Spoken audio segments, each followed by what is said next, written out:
Okay guys, hey, just wanted to give you all a quick way to check in with yourself to see if and where in your life you might be operating with a victim mentality. Now this is not about judgment, it's not about shame, it's not about guilt, it's none of those things. It's just about creating some more self-awareness, because victim mentality is something that we've all been programmed to function out of. And if you've gone through abuse of any kind, and with narcissistic abuse, this is really, really easy. At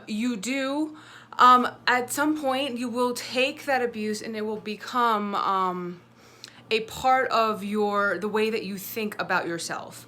And victim mentality, while it is about never taking responsibility for what you do in a situation. It's always somebody else's fault.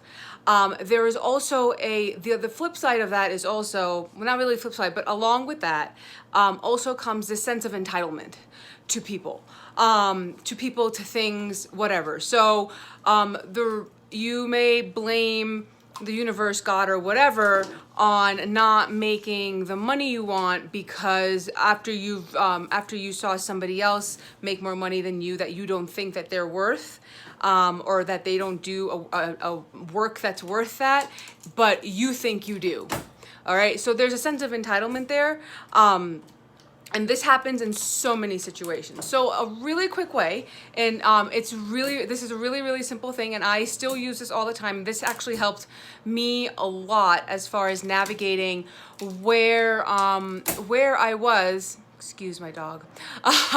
Where I was as far as my own journey from coming out of victim mentality and becoming more empowered, and taking my life into my own hands and not holding anyone else responsible for my decisions, the outcome of my decisions, and then anything else that came from there. So if the really quick tip is,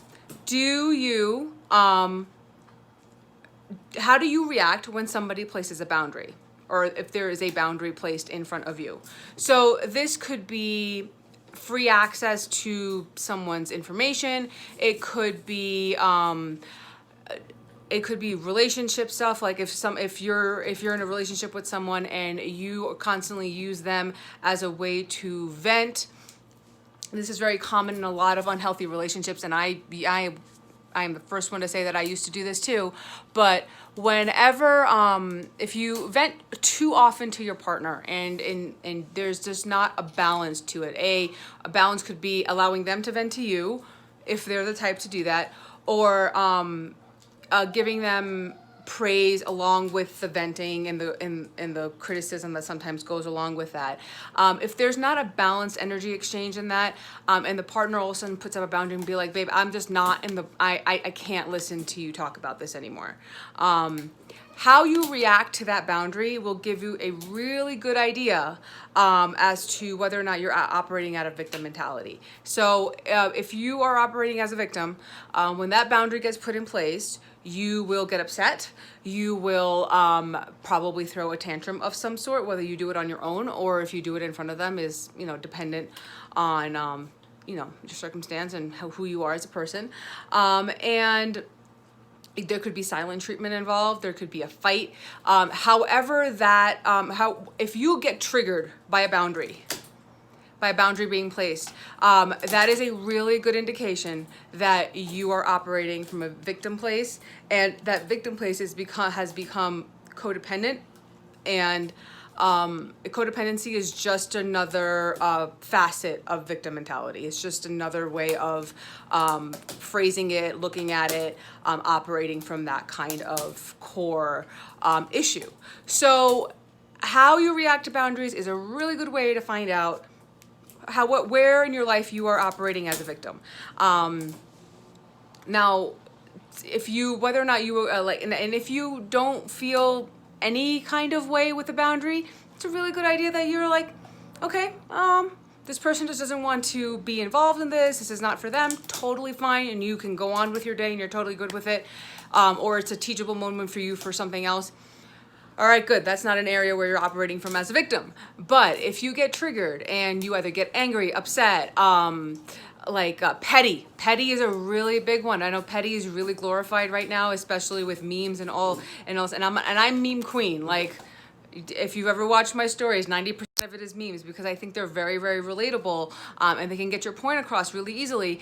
But you also have to be careful if you're petty queen, or if you get petty when somebody places a boundary with you. So sorry for the noise. That is a really good indication that there's some work that needs to be done as to how you're operating, and you might be considering yourself a victim, and nobody is responsible nobody has to give you anything that they don't want to. You are not entitled to someone's energy free, like, for free, like with nothing to give back to them. And when that boundary is placed, it's really important, if you're triggered, to do some internal searching and some internal inventory and see, how can I unravel this? What can I work through? How can I work through this so that I don't do this again? All right? Because healthy relationships have healthy boundaries, and that is that nobody is responsible for your happiness, for your validation. That is all on you. However you come to a system that works for you to do that, that is completely up to you as well. But do not hold anyone else responsible to do all that work for you, because nobody ever can. All right? So check in with yourself. How do boundaries make you feel? Boundaries from who and from where and what situation? It's really important, because we may not pay boundary. We may not have problems with boundaries in our personal relationships or in our family, but at work it's a real problem. All right, so just take that internal inventory, take a look at it, and I would love to hear from you guys if there are boundaries that that trigger you, or which ones have triggered you in the past if you've already healed that stuff. All right, I will talk to you all soon. Thanks, bye.